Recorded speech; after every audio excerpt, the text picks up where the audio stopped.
Hello, Carlos. How are you? How you going? All good. If you allow me like 1 minute, I want to try and stream this on Facebook Live Yeah, perfect. because Zoom will let me, but I just need to do some small adjustments. No, fantastic. No problem. How are you? You You're in look. Australia, right? I am in Melbourne at the moment. Yeah, I flew in this week for the first time within the country. So I'm in Melbourne visiting a few roasters that we work with. What time is it there? It's 8 p.m. Okay, that's why you told me that you're gonna see me tonight, and it was like midnight here. Yeah, I know. It's crazy. Hey, yeah, the time differences are crazy. What time is in your place? Like 9 a.m. or 10? 11 a.m. Okay. Ah, great. Fantastic. You look very shiny today. Very dressed up. Thank you. I'm just wearing a nice shirt. That's it. Very cool. Okay, well, I think I'm almost done with launching the live event.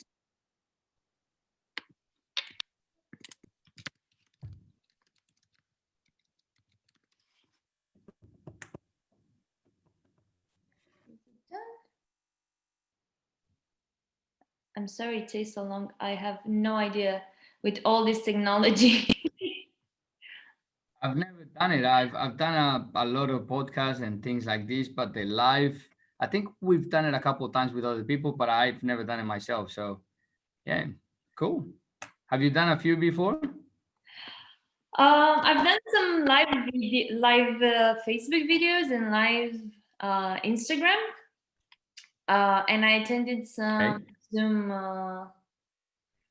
Zoom conferences. I think the Global Coffee Festival was held on Zoom.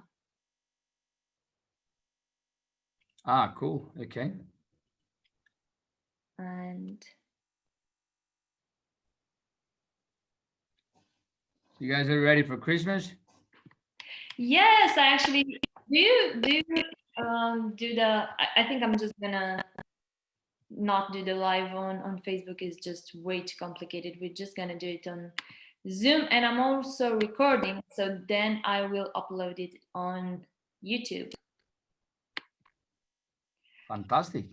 Uh, okay, so you were asking me. Yeah, I did my Christmas tree already. I saw that. I think 2 years ago I was in Guatemala for New Year's Eve, and everyone was Yeah. hanging Christmas decorations for. Well, I think they were left from Christmas, and it looked so funny because they were like palm trees that had snowflakes in them, and it was so weird because it's really cold here. It usually snows around Christmas. Yeah, right. Yeah, I've never had a Christmas with snow. For us, it's always warm and different. And even in Australia, it's warm as well. So Mm. yeah, I've never really had the Christmas with snow and everything that you guys are used to. But it sounds fun. Oh, both are fun, you know. It's nice to be warm, Yeah, but I it's guess. also interesting to enjoy the snow. Okay, Yeah, well, absolutely. Carlos, tell me. Well, I know, but tell the people that are viewing us a bit about yourself and just a Yeah, short description. absolutely. So, hi guys, my name is Carlos. I'm one of the founders of Cofinet. My family has been growing coffee for the last 4 generations, and my brother and I got together and started working with our family 6 years ago now. So, Cofinet started as an exporter and an importer at the same time.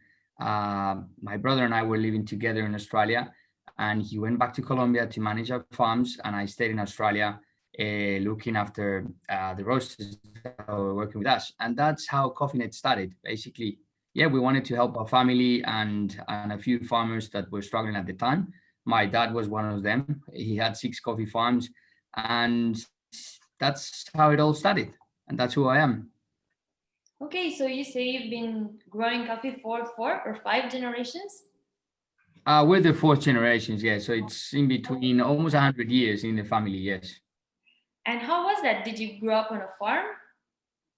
I grew up on a farm. I grew up on a farm, on a coffee farm, riding horses every day, swimming in the lake with the horses, and processing a lot of coffee. So my dad, apart from growing, he used to run a mill for an exporter. So we grew up basically going to the mill, seeing a lot of piles of parchment, and actually jumping in the piles of parchment, which was one of the coolest games that we did when we were little.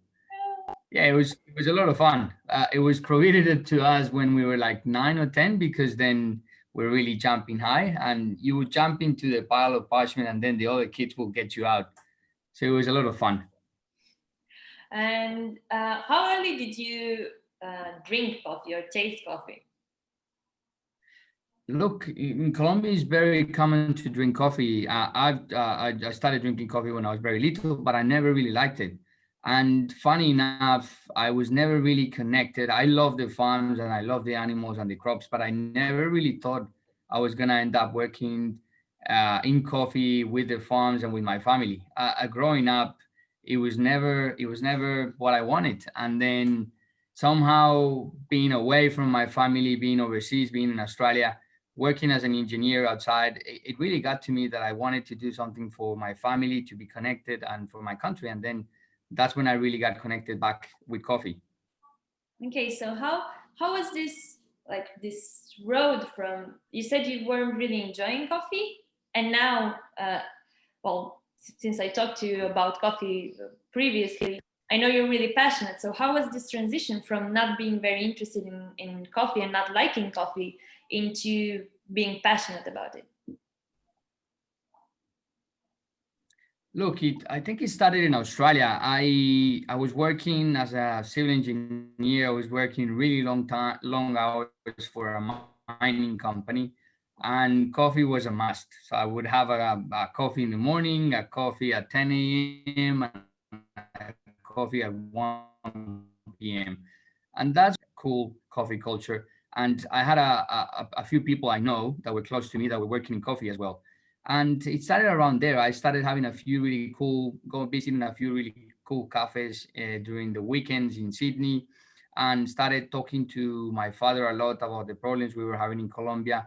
And it all just all started by drinking really cool coffees. And then I started really getting connected with my dad, trying to help out with a few ideas. And then everything hit me at the time. I was really enjoying coffee. So probably for 3 years while I was working as an engineer, I would go to cupping sessions everywhere on Saturday and Sunday. So I was working full time, but then Saturday and Sunday my mind was just in coffee. And it took me a while to understand what I wanted to do. But back then I was even thinking on bringing roasted coffee from Colombia to Australia. And then I found out it was the worst idea. And then I talked to a few people in the industry, and we really found after doing a lot of things that we had an option to bring our own coffees from Colombia and try to get people to support us in Australia. So it was really cool because I got connected by curiosity and by need, because my my family was really struggling with the coffee in Colombia. And then the coffee passion, well, the coffee culture in Australia was really cool. So it really helped me to understand a lot of things. And just by chance, I started connecting with different people, different really cool roasteries, really cool baristas that I met. And that's where it all started. And what was the idea behind Cofinet, besides the exporting and importing coffee from Colombia to Australia in the beginning, about producing? Because you also produce your own coffees and you produce really crazy coffees like the ones that we have that we're gonna get to, we're gonna get to also in this conversation. The idea was, look, back home and back then, so in Colombia, coffee was amazing through the 1980s. And my dad was in the industry, like I said, as an exporter. So we had a boom in coffee, and my family, my grandfather and my dad did really well back then. And he managed to buy a few other farms. And then we really got it big into farming. But then in the 95s to the 2000s, the coffee prices were really up and down. And a few years we did really well, but then a few other years we did really bad. and then we have the rust problems, and it was just full of challenges. And obviously the main issue and the main thing that we could identify is that we couldn't really determine our prices. It doesn't matter what we were doing, always prices were up and down, and that was basically because we were not focusing quality. Mhm. So the idea was to come in and do something different to try to distinguish ourselves from everyone else. I said to my dad, if you keep doing what everyone else is doing, you're never gonna determine your future. Your future is gonna be determined by a commodity price, which is going up and down, and it doesn't has nothing to do with what you do. Mhm. So yeah, so the idea was to come in, try to think different, try to do things completely different, and focus on quality, and that's what my brother did really well, Felipe. Okay, so Felipe went back to Colombia to actually do the groundwork, while you stayed in Australia to promote the work that he was doing, right? That is exactly correct. Okay, well, And I still remember when we were. Sorry, you go. no, no, no. Tell me. If you started talking, tell me. I'll ask you afterwards. I was just saying that when we started, so the idea was that initially I was the first person on the ground and working for Cofinet, and we were putting some shipments together. But then it went so well and so quickly that I said to Felipe, okay, it's time for you to come into the business as well, probably after 5 or 6 months. And he said, fantastic, what am I doing? Am I going to be visiting roasters in Melbourne, Sydney, Perth? I said, no, you're going back to Colombia. And he looked at me like, what? Because he was really happy. I was really happy in Australia. He was really happy. And I said, mate, this is the only way we're going to be different. This is the way that we can really ensure we're going to be unique. And also, we really need to help and change what's going on at our farms and with our family. And he initially didn't like at all what was going on and what I told him. But then he was sort of okay. And then, yeah, funny enough, he went back. And after a month, I said, when are you coming back to Australia? We have a trade show, we have these. I'm not keen to go back. I'm really happy in Colombia. So it was really interesting to see that transition. But yeah, initially he wasn't happy at all.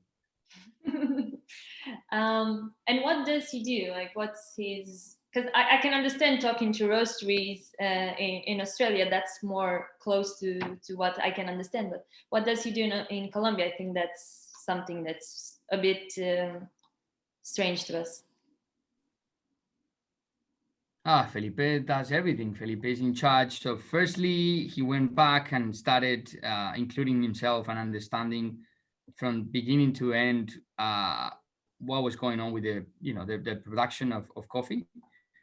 Then, secondly, it was building all these relationships that we currently have with cooperatives, with producers, and he took probably it was almost a full year traveling all around the country. Remember, Colombia, it's not massive, but it has a decent size, and there's probably 9 or 10 producing regions that are quite important, and they're very far away from each other, and it's super diverse. So Felipe just basically went all around Colombia, making relationships, talking to people, understanding what their needs were, what our needs were. And then also it was really cool because my father had a lot of relationships. Obviously, he's been working in the industry for 44 years, so he really helped us a lot. Although the approach was completely different, he was all his contacts and everything he knew was commercial coffees, and we were thinking and flipping the coin completely to an opposite side, which was everything based on quality, microlots, farmers that really cared, and that were working in a very sustainable way. So yeah, it was like the first year was really getting to know Colombia, understanding the needs that our farms had, and then really turning things around to starting to produce specialty coffee at our farms. And how did your father see this, this transition from producing coffee in a traditional commercial way into this experimental anaerobic fermentation, all the crazy ways of producing coffee that are happening now and that you say are the only ways you are producing coffee at your farm? Yeah, he thought we were crazy. He didn't really like at all what we were doing, and he thought we were not focusing on the big picture. And he said that we couldn't reinvent the wheel, and we just kept thinking that we could. And we had these little lots that we were processing differently. I remember the first natural we did; we had no clue what we were doing, And we were trying to reach out to a few different people that we knew from Costa Rica, Ethiopia. Felipe had just done his first So food Colombia processing. was traditionally producing only washed coffee? Yes, back then everything was washed, absolutely everything, and there was a handful of people who were producing already good naturals or were starting to produce naturals, What, but they what year? were keeping everything for themselves. What year? Sorry, What year? that 2014, 2015. Okay, so like 5, 6 years ago. 6 years ago, everything 99.999 was completely washed. And I said to Felipe, we have to be different. And even back then, it was almost by law that Colombia really had a focused vision of what they wanted to produce, and it was washed, vibrant, clean coffees. And, we were exposed to these crazy naturals from Ethiopia, Costa Rica, Panama. And I said, why can we do this? What's the problem? And very quickly, we understood what the challenges were, but we also understood that putting protocols together and thinking differently, we could achieve it.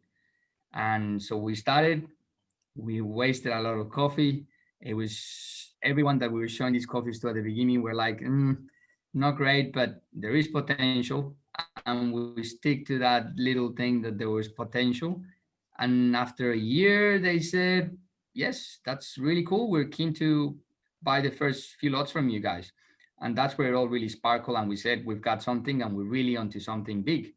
And the year after that, we produced probably 50 or 40% of our farm into natural coffees. So it was a massive year. I think it was 2017. And what about the varietals? Was like a traditional Colombian varietal or like a couple of varietals that everyone was producing?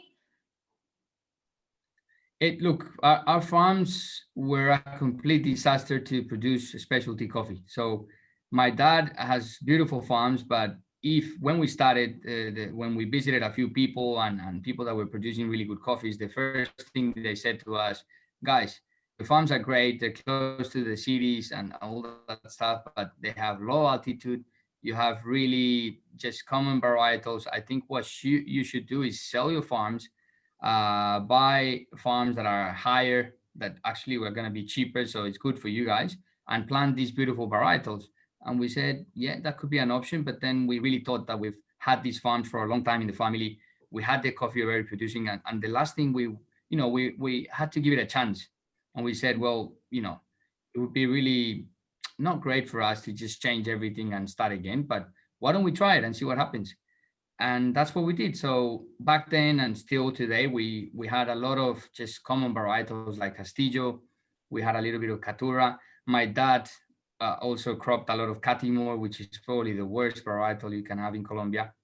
And then yeah, that was it. Mainly a little bit of Variedad Colombia, a lot of Castillo, which we love Castillo now, but we didn't at the beginning. And then a lot of Catimor as well, and just a few trees of Catura. So when you consider that, we were almost swimming against the current. Like we were not destined to be successful in what we're doing. And yeah, we hit the wall a lot of times because initially we also tried to process wash coffees to make them better out of our farms, but the altitude just didn't help enough. And that's when we said, well, we got to do something different, and we started processing naturals and honeys. What And varietals do you have now on the farm? we've got a lot of different varietals. So we still have a few of the traditional ones, but my father, clever enough, when we went over, he planted his first 4 acres of geisha. So when we went back, we already had geisha on one of our farms, which is Castellon. But then slowly we started planting pink bourbons, which we started working with in 2016. And we also planted Caturon, we also planted Red Bourbon, and a few other ones. But lately, in our latest farm, which is Jardines de l'Eden, which Yes, you yes, just reserved one of the beautiful coffees that we produced there. We're growing 11 different exotic varietals. So we're producing, I think, 22 or 23 varietals in our farm, in the farms that we own. And what can you tell me about this pink bourbon varietal? One of the lots that we have, I think it's the mandarin infused one, is pink bourbon, and there's a bit of a talk going on about what is pink bourbon. because it's really Pink nice. It tastes almost like a geisha, but it's not a bourbon, but it's called a bourbon. It's very confusing. Absolutely. Pink Bourbon was discovered in Colombia probably in 2015 by Gabriel and by Luis Anival. So and the Kisaboni family. So there were three farmers in Huila, Mhm. and basically it was a mutation. They really believed that it's a mutation of Típica and Castillo, but it was a natural mutation. And then these farmers were clever enough to see that the cherries were completely different and were pink, and they decided to harvest them separately. And Mhm. that's where it all started. But it's not actually a branch of Bourbon. They just call it pink Bourbon because they thought that was the type of varietal. Okay. So it should be renamed in something more specific, like just Look, invent and it already has a very strong name and we all love it. So it stayed pink Bourbon. And that's how a lot of things happen in Colombia. Farmers decide to call something that way, and whether they make it to varietals or not, approved by the FCA or not, they stay like that. And we have a few things that we call, for example, Chiroso, which just won Cup of Excellence, Mhm. Caturon, and a few different coffees or varietals that officially are not varietals, but that's the way the local. You're right. My phone went off. That's it. Yeah, well, that's I guess it's simple for the people in Colombia that work and have worked with coffee all their lives. But for customers, at the end, it's very confusing because there's so many varietals. I think in the beginning of specialty coffee, there were like, if you knew 8 varietals, you were fine. You could figure out what kind of coffee you're gonna get. But now it's such a big um, palette of coffees, and it's sometimes really confusing to even for us. Like every time we cup new coffees, we discover a new varietal that we have never tried before. And yeah, sometimes it's hard to even discover the parentage, so you have an idea of what the coffee is going to taste like at some point. um, but yeah, pink bourbon, we've had pink bourbon before, and um, and of itself, it's a very interesting coffee, and it has a lot of sweetness, but it has some florals, and it's very complex.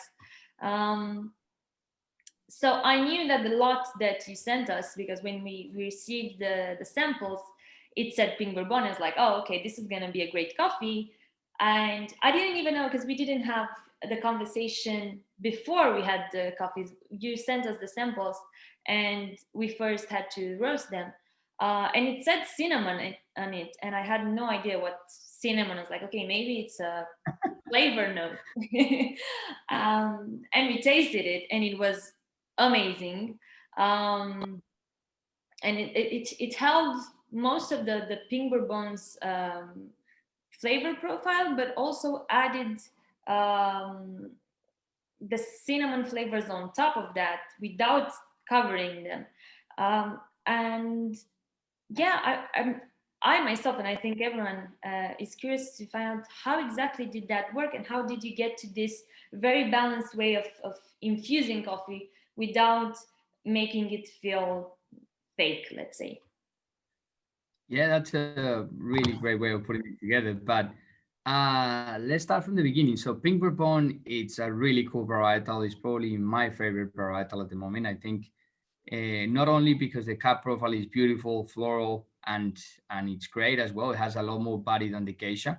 But also Pink Bourbon is amazing for farmers. It grows really short. It is resistant to rust. Cap profile is amazing, and it is considered an exotic varietal. So back then, for us, was really difficult to convince our father to plant pink bourbons. Today, he believes it's the best varietal he has at his farm. So yeah, pink bourbon took off really quickly, and everyone started loving it. And now going into the new processing methods, I think COVID and innovation got the best out of us this year. So I've always pushed my team really hard to see what's the next thing. And last year and 2 years ago, 3 years ago, it was the anaerobic. We designed protocols like the EF1, EF2, and the white wine fermentation, which are recipes that we created at La Pradera. And then this year I was really pushing to see what was the next thing, because I believe if you want to lead, you always have to be looking ahead and not just seeing what everyone else is doing, but what you can produce, how can you be different. And this year it was a combination of a lot of things. So we COVID hit, and in our farms we not only produce coffee, but we also have oranges, we have avocados, we have pineapple, we have mandarin, we have lemon, we have a few different wheats, we have cinnamon. So it was really tough when it happened, because basically all the local markets were down, and a lot of the fruits that we produce, we sell it locally in Colombia. So that meant, for example, coffee was doing fantastically because coffee is exportable, right? Mhm. But most of the other fruits and veggies and things that we were producing, everything dropped and we couldn't sell them, and they were going off on the trees. So my father was clever enough to push a few different things that helped us at the moment. He was selling juice, orange juice, mandarin juice in a few different places, but that was not enough. So I said to the guys, look, we're gonna lose all the fruit anyway. Let's try to think what can we do with the coffee, and let's try to work with it, because it's it's gonna go off anyway. So we might as well try very unique ways of processing coffee.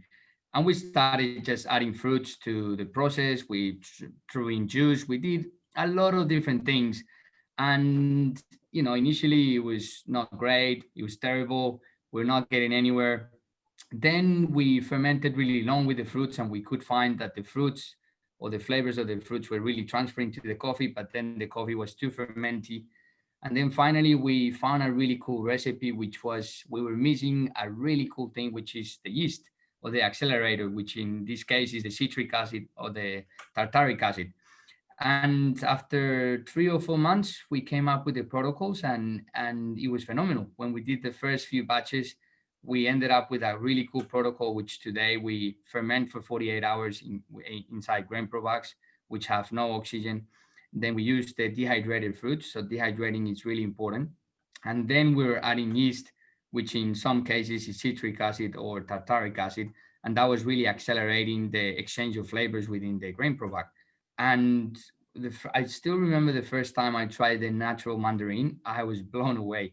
I can really say that it's in the top three coffees that I've tried in my life, and I really couldn't believe that it was coming out of our farm. So that was shocking for me. It was like, wow. So then that was the first one we did, and then we said, okay, well, that means we can literally do anything else. What else do we have in our farm? So we said, cool. Let's try the pineapple. Let's try the ginger. Let's try the eucalyptus. So we did a lot of different experiments. Some of them, Pineapple also, I haven't tasted that. You need to it's taste not that it's also. not out yet, but it's gonna happen very soon. So we Mm. did the trials and we did the It's small good for experiments. And summer when yes, pineapple hasn't reached anywhere. We haven't done the first, let's call it batch, but we've done the experiments and it works fantastically. So there's a few things that we can get easier. Remember, you can only use the also the fruits that are in harvest. And for example, at the moment we're running out of mandarin. So a few orders that we have with the mandarin, we were like, Jesus, what are we gonna do? And we were having to buy mandarins from other farm, which is a bit crazy, but that's what was going on so at the you went moment. from trying to figure out what to do with your mandarins because they were getting moldy on the trees to buying mandarins from other farms. Absolutely, yes. That's It's really crazy to believe that, but that is what's happening at the moment, because we don't have at the moment a crop of mandarins in our farms. Yes, okay. Well, that's great. Yeah, and the coffees because uh, I got excited when I saw you talking about the mandarin a lot and how great it was to taste it. And yeah, it was the same thing here because you sent us a couple of coffees that were all really great. Um, but these two, the mandarin, the cinnamon ones, they were just out of the park. Like we've been through many coffees at Rosie because we always try to, even if we don't end up buying all the lots that we're getting samples of, we taste everything so we have an idea of what's out there. But these coffees were like nothing we ever tasted, and Um, we didn't decide on a moment to get them. They were kind of expensive. Then we found out they're still in Colombia, they're not in Europe. But we just, our minds and hearts were still with them. We were like, okay, no, we have to, we have to, we have to get them. And it's been, yeah, it's been really hard to get our hands on these coffees after after I think it's been like 3 weeks, a month almost, since we've been trying to get the coffees in Romania. They're finally out of the customs. I'm gonna go today and get them from the customs and start roasting them and send them away. But it's been a struggle with everyone talking from different parts of the world. What Yeah. I'll Sorry, you were saying. take advantage of this little yeah, break that we have in our normal line of conversation to tell people that if they want to ask anything specifically that I haven't thought of asking, we have this Q&A section here on the bottom of the conversation room, let's say, and you can type there whatever you want to ask and we can answer. um, yeah, so these coffees are amazing. What people are still asking me, and I think I have a hang of it, is, but it's better to find out from the source, is what exactly is the anaerobic processing? Like, people are still confused about this anaerobic processing, dry processing, wet processing, aerobic, anaerobic. It's still they know they produce really great coffees, but it's still a blur of what these words mean. Absolutely. Look, I think it's a bit confusing, but the word itself is very self-explanatory. It means we're trying to remove the air from the environment within the where the cherries are processing or being fermented. So it's literally just creating an environment with no air. That's what we're doing. That's when it's anaerobic. And yeah, aerobic, it But the just means it's coffee is open to still in air. the cherry, right? Yes, so you can keep the coffee in the cherry. You can pulp it and do it as well within the grain pro bags or whatever recipe or can or box that you're using to remove the air. But you can ferment within the grain pro bag with cherry or without cherry. So those are different variables that you can play with. So for example, we have a few that we ferment for 24 or 48 hours with cherry within the grain pro bag with no oxygen, so that's anaerobic, and then we pulp the cherries and then we put them again into grain pro bags and we ferment longer and we also remove the oxygen.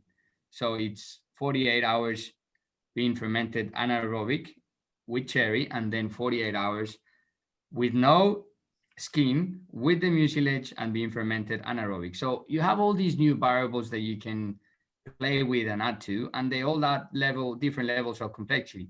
Some of them actually make coffee a lot more complex. Some of them make it cleaner.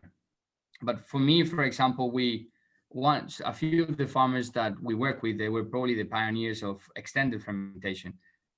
And back then, what we're trying to do is there's a massive gap in between wash and naturals. It's either clean and vibrant or really fruity, right? And we said there's got to be a space in between, and it wasn't the honeys. So we said, how can we make wash coffees that are clean and vibrant and really elegant, a bit more complex, have a lot more fruit? Mhm. And then we started fermenting in cherry a lot longer. And that's when we got to extended fermentations. So for me, extended fermentations are a beautiful way of introducing complex coffee to people that are not really inclined to buy natural coffees. And when they grind these coffees, they go, guys, look, I don't buy naturals. And we go like, I start laughing inside because I know they're going to like them and they think they're naturals. But then when they cup them, they go like, wow, this is a very clean natural. I've never tasted anything like this. And we would say, well, it's because it's not a natural. It smells like a natural. It almost tastes like a natural, but it's not a natural. It's a wash extended. And you basically replicate what's going on with a natural, but you finalize it with a wash process. And sometimes you don't even use water, but you remove the skin, you peel it off, and then you dry it off like that with no mucilage or anything like you do with any wash coffees. Mhm. So But the just one today, there's many ways of. Sorry, what was that? So the water does not get in the process at any point. So you don't do any, let's say, water waste, or you don't need to have the water. No. So one of the things that we try to promote is use less water. And what so we use a la pradera use water at all. We use water to level the temperature of the cherries when we start the processing, but that water is not contaminated because you're literally just washing off dirt and stuff that is in within the environment and in the cherries. And you can throw that water away and it's not contaminated. But the water, once you ferment coffee within water, then the water is contaminated. And a lot of this water in Colombia, unfortunately, gets thrown back into the rivers. So that was another plus to be able to produce natural coffees, to do extended fermentation, to do all these crazy things that we were doing. And we're helping because essentially people are not contaminating the water and then throwing it into the rivers. That's another add-on to what we were doing that is really, really exceptional because a lot of water, contaminated water, goes back into the rivers in Colombia. And what do you think is the impact of these new ways of processing coffee um, on farmers? What do the farmers, not only you, but the farmers that you work with, feel like feel about this new ways of processing coffee? I don't think we know the impact yet because we still haven't shared it with many people. So it's still within Cofinet. And basically what we try to do with every processing method that we create is make sure that we have it completely under control and that we can create the guidelines. So once we're completely comfortable with these processes, then we'll start sharing them through our internship program. And that's where people come in, process coffees for a week with our team. That's farmers that are in the region or in other regions, and that's the way we share a lot of the knowledge that we create at our farm at La Pradera. But I think it's going to be completely interesting. I don't think everyone's going to be open, but I think they would be very inclined to do it once they see that a lot of roasters are going to be really keen to work with them and to pay them a lot much better prices to what they already get for the naturals or the honeys. And this is exactly what happened when we started doing the honeys and the naturals with them and the extended fermentation. So I think they trust us a lot. They will do it, and it really depends on the impact and how they sell these first lots that they will actually continue doing it or not. But Mhm. I think we're into something really big for them. And I think also being remember the fact that we started doing these things is because we had to be pushed to use this fruit because it was going to go off. And we didn't use it all, but we use a lot of it. So I think it's a way of being completely sustainable at the farm as well. I know a few people out there, and it's been very minimal. They say, why are you adding fruits to the coffee? It's not real, it's not the same. And we go like, the fact that we're sharing every single thing that we're doing, it's great because it makes you decide whether you like it or not. But the cup and the taste is phenomenal. Now, if you don't like what we're doing, it's fair enough. But I think it's really cool. And 9 out of 10 people have gone, the face they have the first time they try these coffees is like, oh my God, what is this? And we love that. We love the fact that it's innovative, it's different, and it's there, and whether people like it or not is for them to judge. And so far the impact and the amount of great feedback that we've had is it's amazing. But you also have to know that not everything that you create everyone's going to love, and you have to treat that with respect. It's not like I'm going to sit down and change everyone's mind. I'm completely open to hear things and see what they believe and think about our coffees, and it's fine. And as long as people are criticizing with, they're being constructive, it's all fine. You have to receive it, and you have to understand that not everyone's gonna love it. It's the same way when we produce naturals or washed or honeys. Like we speak to a few people and they love the washed coffees, and then we speak to the other ones and they love the naturals. So it's a matter of liking it or not, basically. Well, we are really happy that we got to taste these coffees now that are at their very beginning, and we're one of the few first that got their hands on these coffees.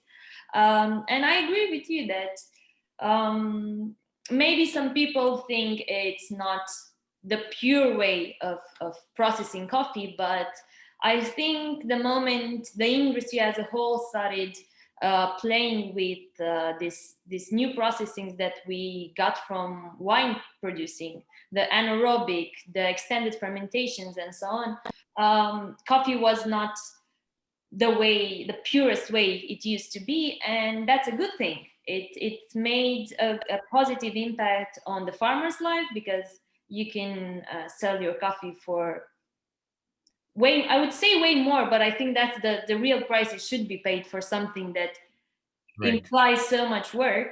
um, and people get to enjoy it more. I think people that taste your coffee for the first time, even if they haven't been very passionate about specialty coffee, even if they taste these coffees for the first time after they've been drinking, I don't know, commercial coffee, they feel the difference and they get excited and they like it. And um, I think it's a win for everybody. And the people that don't like it, there are a lot of great coffees out there for everyone. The idea is to experiment and be open to discover what is that you like and you wanna drink.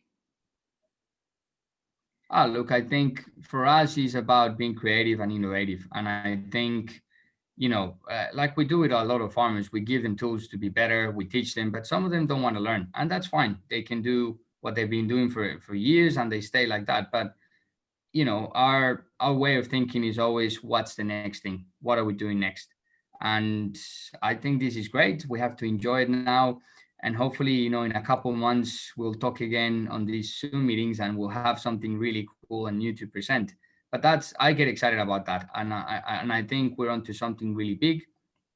I think we're at the beginning of it. We haven't really explored yet the full potential that it has, and we're still experimenting with different flavors that we can infuse and different things that we can do. So it's really early days to say what's going to happen with it. But until now, we're freaking happy. We're really excited about the future of it, and we're really keen to share it, which is, I think, the most important side of what Cofinet does, because a lot of people out there in the industry that create really cool things, they like to keep them to themselves. With us, it's completely the opposite. I think the more we share, the better and the quicker the information and the innovation is going to go around, and it's going to benefit a lot of people back home in Colombia and hopefully in other countries, producing countries as well. Yes. Um, on this note, I see that no one has used the Q&A. If you still want the people that are watching us to ask Carlos a question, there's this Q&A section where you can type your question. I think you can also raise your hand and I can unmute your microphone and you can talk if you want to talk. That's really cool. If yeah, there's new features that I'm discovering about this Zoom meeting. And we'll wait for like 2 minutes if anyone wants to ask something, and if not, I'll leave you to sleep, I guess, because it's late. Late No, evening. I'm a night person. I completely awake. And look, even if we can't answer a few questions today, they can always reach through the Instagram chat at Cofinet Mm. and ask any questions that they want.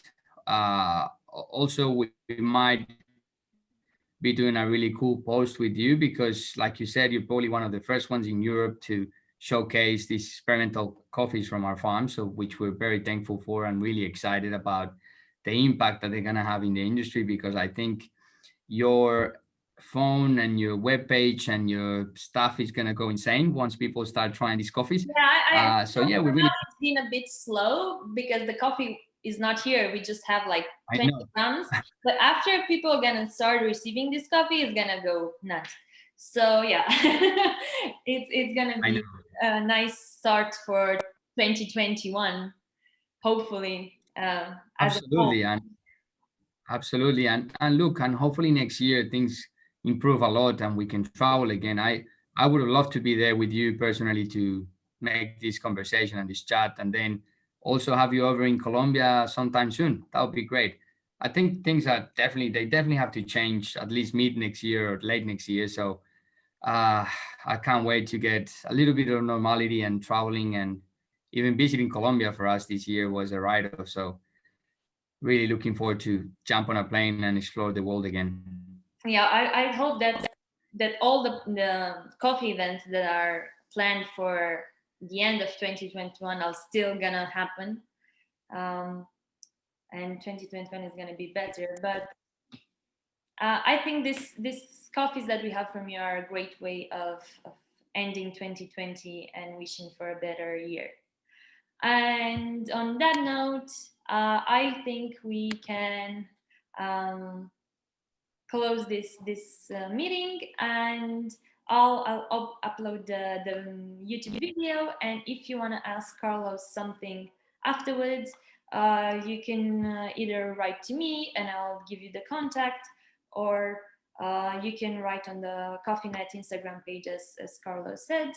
And if you want to taste the coffee and you are in Europe, you can go on our website and order it. And until I think it's Friday, we still have this bundle that we did. I think I told you, with the package comes also with a T-shirt that has some hand drawing that my sister did, because this is another project that we had in mind for a long time. And talking with you about the collaboration between you and our brother reminded me about this thing I wanted to do with my sister, to print this beautiful drawings.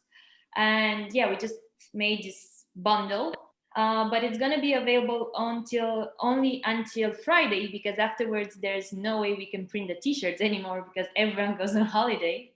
But the copies are gonna still be available even afterwards. That Um, is exciting. That's amazing. All this project that came together with your sister, with us. I really hope this is a great way of closing up the year. Yeah, me too. Me too. And I'll try to send you one of the T-shirts in Colombia. Hopefully, it's not gonna get held in the customs for a week like it did. I hope it's and it would be highly appreciated. They would love a shirt in Colombia, absolutely.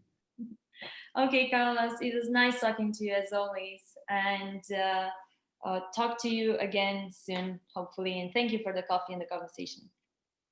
Teodora, thank you so much for having us here. It means the world to us that you've sourced these coffees from us, because it's what we were planning all this year, to create these wows and to look at those happy faces. And, we love to be part of it. We're very thankful and we look forward to the future, and all the best. Merry Christmas.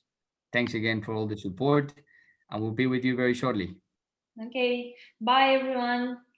Ciao, guys. Thank you. Bye.